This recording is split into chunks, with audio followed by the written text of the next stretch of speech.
मेरी शादी एक नामर्द से हो गई। शादी के 2 महीने बाद ही मैं पेट से हो गई और यही बात मेरी ज़िंदगी के लिए सबसे बड़ी सज़ा बन गई। और जब मुझे ये पता चला कि ये बच्चा किसका है तो मेरे सर पर आसमान गिर पड़ा। कभी-कभी कुछ इंसान की सोच से परे होता है और मेरे साथ भी कुछ ऐसा ही हुआ। मेरा नाम सुधा है। मेरी उम्र लगभग 35 साल हो चुकी थी, पर अभी तक मेरी शादी नहीं हुई थी क्योंकि मेरे माँ-बाप बचपन में ही गुज़र चुके थे और मेरे ऊपर 2 छोटी बहनों की ज़िम्मेदारी थी। छोटी-मोटी नौकरी करके अपना और अपनी बहनों का पेट पाल रही थी। कुछ दिन बाद मैंने अपनी दोनों बहनों की शादी करवा दी। अपनी दोनों बहनों की शादी के बाद अपने-अपने घर में अकेली रह गई थी। माँ-बाप का साया तो बहुत पहले ही उठ गया था और अब तो मेरी बहनें भी पढ़ाई हो चुकी थी।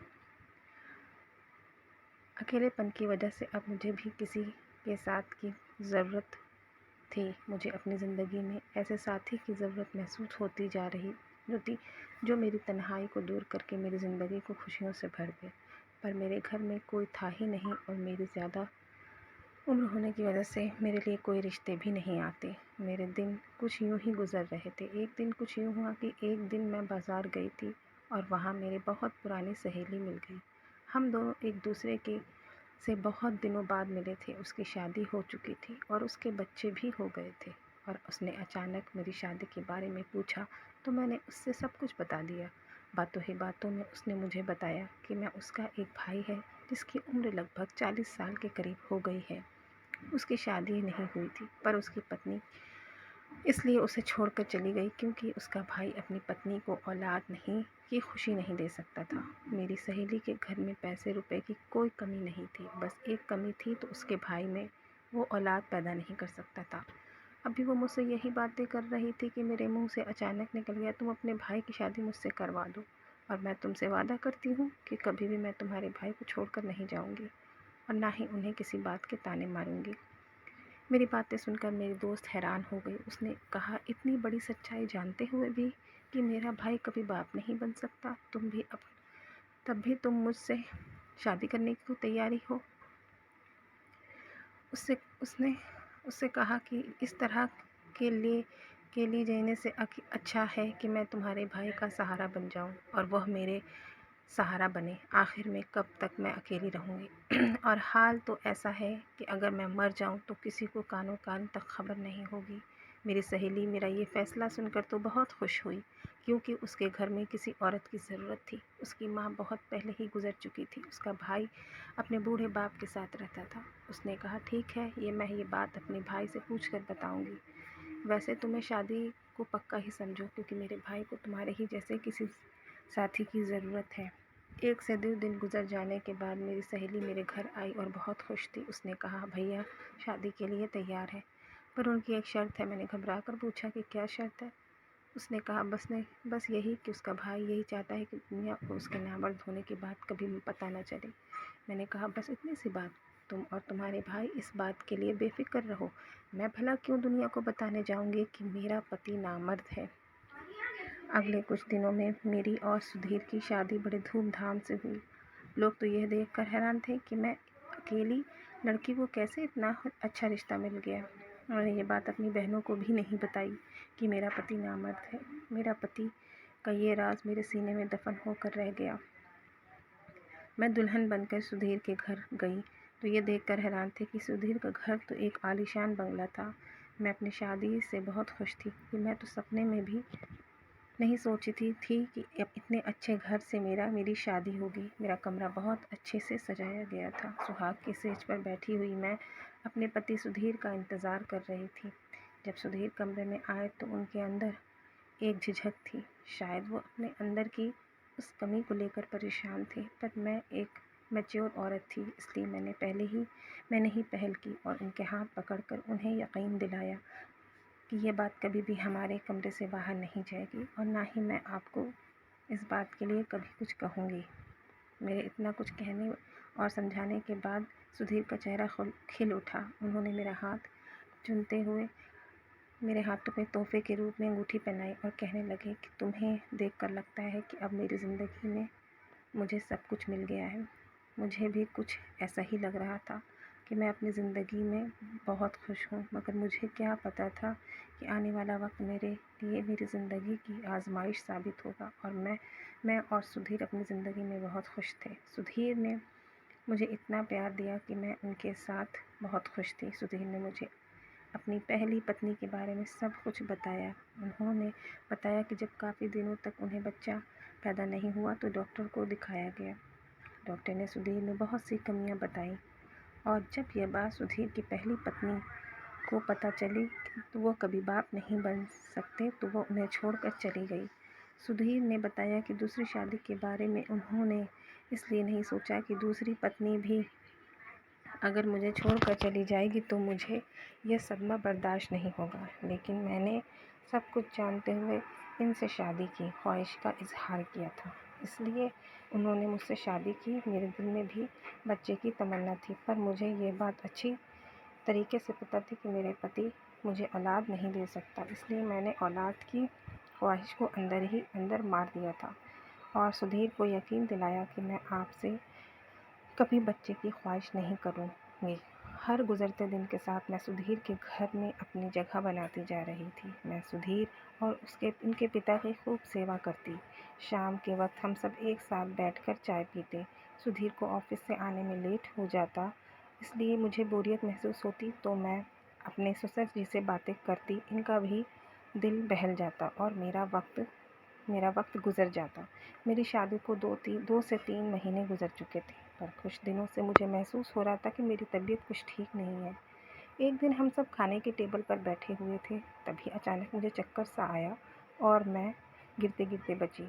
मेरी हालत ख़राब देखकर सुधीर ने मुझसे कहा कि लगता है तुम बहुत कमज़ोर हो गई हो, अपने खाने पीने का ख्याल तो रखती नहीं है हो ठीक से। खाना खाने के बाद हम तुम्हें डॉक्टर के पास लेकर चलेंगे, ताकि तुम्हें डॉक्टर कुछ ताकत की दवाइयाँ दे दे और तुम खाना अच्छी तरीके से खाने लगो और तुम्हारे अंदर की कमज़ोरी भी दूर हो जाएगी। मैं डॉक्टर के पास नहीं जाना चाहती थी, पर सुधीर ने मेरी एक न सुनी। ऑफिस जाने के बजाय वह मुझे डॉक्टर के पास लेकर चले गए। डॉक्टर ने मेरा चेकअप किया और चेकअप करने के बाद जो कहा उसे सुनकर तो हम दोनों पति पत्नी सन्न रह गए। डॉक्टर ने बड़ी खुश होकर यह खबर सुनाई कि ये खबर सुनते ही हम दोनों के चेहरों पर हवाइयाँ उड़ गई। मैं और सुधीर बहुत ही अजीब नज़रों से एक दूसरे को देखने लगे, क्योंकि मुझे और सुधीर को यह बात बहुत अच्छी तरीके से पता थी कि सुधीर कभी बाप नहीं बन सकते। तो फिर ये बच्चा किसका है? आखिर में प्रेग्नेंट हुई कैसे? डॉक्टर के हाथ से सुधीर ने रिपोर्ट ली और बिना कुछ कहे बाजू से मुझे पकड़कर गाड़ी तक ले आए और इतनी तेज़ रफ्तार में गाड़ी चलाई कि मेरी चीख निकल गई। मुझे भी कुछ समझ में नहीं आ रहा था कि आखिर हो क्या रहा है। हम दोनों घर पहुँचे तो ससुर जी हमारे इंतज़ार में बाहर बैठे हुए थे। हम दोनों को घर आता देख फिक्रमंदी से पूछने लगे, अब बहू की तबीयत कैसी है? डॉक्टर ने क्या कहा है? सुधीर के गुस्से का पारा हाई था। उन्होंने गुस्से में कहा, आपकी बहू प्रेग्नेंट है। जबकि यह बात मैं बहुत अच्छी तरीके से जानता हूँ कि यह बच्चा मेरा नहीं है। सुधीर की बातें सुनते ही मेरे ससुर जी से कहने लगे, तुम ये बातें कैसे कह सकते हो? मैं हाल में पड़े सोकर उठ गई थी, क्योंकि मुझ में इससे ज़्यादा बर्दाश्त करने की हिम्मत नहीं थी। मैं बेकसूर थी, लेकिन मेरा पति चीख कर मुझे बेइज्जत कर रहा था। सुधीर की बात सुनकर मेरे ससुर जी गुस्से में कहने लगे, थोड़ा सोच समझकर बात किया करो और इस तरह अपनी पत्नी पर इल्ज़ाम लगाने से पहले कुछ तो शर्म करो। अपने ससुर की बातें सुनकर मुझे थोड़ी हिम्मत मिली और मैंने रोते हुए कहा कि मैं नहीं जानती कि यह बच्चा मेरे पेट में कैसे आया, लेकिन मैं इतना ज़रूर जानती हूँ कि आपके सिवा मेरी ज़िंदगी में कोई नहीं है। सुधीर ने गुस्से में कहा, तुम चुप ही रहो। आज मुझे समझ में आ गया कि आखिर तुम्हारी शादी क्यों नहीं हो रही थी, और तुमने मुझसे शादी इसलिए की क्योंकि तुम्हें अच्छे तरीके से पता था कि मैं कभी बाप नहीं बन सकता, इसलिए मैं तुम्हारे हर जुर्म को बर्दाश्त कर लूँगा। लेकिन तुम गलत थी, क्योंकि मैं इतना बेवकूफ़ नहीं हूँ कि किसी और के बच्चे को अपना नाम दूँ। इसलिए बेहतर यही होगा कि तुम अभी और इसी वक्त अपना सामान उठाओ और यहाँ से चली जाओ। मेरे ससुर जी ने सुधीर को समझाने की बहुत कोशिश की, पर सुधीर गुस्से में पागल हो चुका था। वो कुछ भी जानना और समझने को तैयार नहीं था। सुधीर ने गुस्से में मेरा हाथ पकड़ा और आधी रात को मुझे बाहर निकाल दिया। रोते रोते बिलखते अब मैं अपने घर से वापस आ गई। मेरा और सुधीर का रिश्ता जहाँ से शुरू हुआ था शायद वहीं पर ख़त्म होने वाला था। ये सब सोचते सोचते मेरी तबीयत बिगड़ रही थी, पर मुझे अभी भी सुधीर की परवाह थी क्योंकि मैं उससे बहुत प्यार करती थी। मैं सारी रात रोते रोते ही रह गई और रोते रोते न जाने कब मेरी आँख लग गई। मुझे पता ही नहीं चला मेरी आँख उस वक्त खुली जब मैं दरवाज़े पर दस्तक हुई। मैंने दरवाज़ा खोला तो सामने मेरी नंद खड़ी थी। रोते हुए गले लग गई। रोते रोते मैं उससे कह रही थी कि मैं बेकसूर हूँ और मुझे नहीं पता कि ये बच्चा मेरे पेट में कैसे आया। मेरी सहेली जो कि मेरी नंद भी थी वो मुझे समझाते हुए कहने लगी कि तुम चिंता मत करो, सब कुछ ठीक हो जाएगा। मेरी सहेली मुझे समझा कर चली गई। मुझे अपनी सहेली की बात पर बिल्कुल भी यकीन नहीं था। आखिर ये सब कैसे ठीक कर सकती थी। बहुत सोचने विचारने के बाद मेरे दिमाग में ये बात आई कि कहीं मेरे ससुर ने तो मेरे साथ कुछ गलत नहीं किया, क्योंकि शादी के बाद मेरी ज़िंदगी में सुधीर के अलावा अगर कोई मर्द था वो मेरे ससुर जी ही थे। पूरी रात वहीं मेरे साथ रहते थे। सुधीर तो ऑफिस से घर आने में कभी कभी रात के 12 बजा देते थे। रात का खाना खाने के बाद मैं अपने कमरे में जाकर सो जाती थी, तो मेरे ससुर जी कहीं मेरे साथ, ये सब सोचते ही मेरे रोंगटे खड़े हो जाते। उनका मेरे ऊपर प्यार जताना और हद से ज़्यादा ख्याल रखना आज मुझे खटक रहा था। इसी सोच विचार के साथ किसी तरह मैंने 1 हफ़्ता गुजार दिया और गुज़रते दिन में भगवान से बस यही प्रार्थना करती कि भगवान मुझे बेकसूर साबित कर दो और मैं अपने पति के साथ दोबारा अपनी ज़िंदगी शुरू कर सकूं। मेरी दोनों बहनें अपनी ज़िंदगी में ऐसे मगन थीं कि उन्हें मेरी ज़रा भी परवाह नहीं थी, जबकि मैंने उन्हें माँ बाप की तरह पाला था। 1 हफ़्ते बाद जब मेरी नंद मेरे पति सुधीर के साथ मुझे लेने के लिए मेरे घर आई तो सुधीर को दरवाज़े पर देखकर मैं हैरान रह गई। मुझे कुछ समझ ही नहीं आ रहा था कि आखिर सुधीर मुझे लेने आए कैसे, लेकिन मेरे लिए तो बस इतना ही काफ़ी था कि मुझे दोबारा सुधीर की ज़िंदगी में शामिल होने का मौका मिल रहा है। मैं बिना कुछ कहे पूछे उन दोनों के साथ गाड़ी में जाकर बैठ गई और घर पर पहुंची तो मैंने देखा घर को बहुत अच्छे तरीके से सजाया गया था और मेरे ससुर जी ने बहुत खुशी मन से मेरा स्वागत किया। ये सब देखकर मैं हैरान थी कि आखिर ये सब क्या हो रहा है।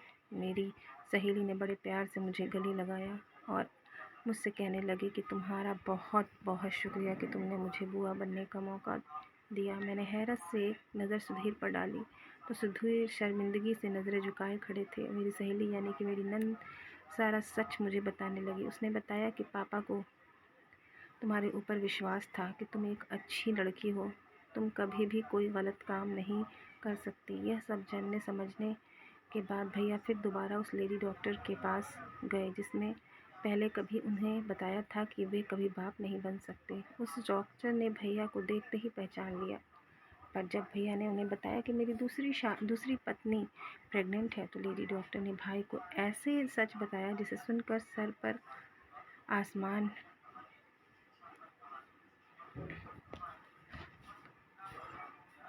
पड़ गया कि भाई के अंदर कोई कमी नहीं थी। उनकी पहली पत्नी भाई के साथ रहना नहीं चाहती थी, इसलिए ऐसी दवाइयाँ इस्तेमाल करती थी कि वो कभी प्रेग्नेंट ना हो और भाई पर झूठा इल्ज़ाम लगाकर छुटकारा पाना चाहती थी और इसलिए उसने पैसे के दम पर झूठी रिपोर्ट बनाई। भाई कभी बात नहीं बन सकते थे। ये सब होने के बाद भी दिन रात भाई को नामर्द होने का ताना देती थी, इसलिए तंग आकर भाई ने खुद ही उस औरत को तलाक दे दी। मेरी सहेली ने ये सब मुझे बताकर फिर से सुधीर की ज़िंदगी में मुझे आने का मौका दे दिया। नहीं तो मैं इसी सोच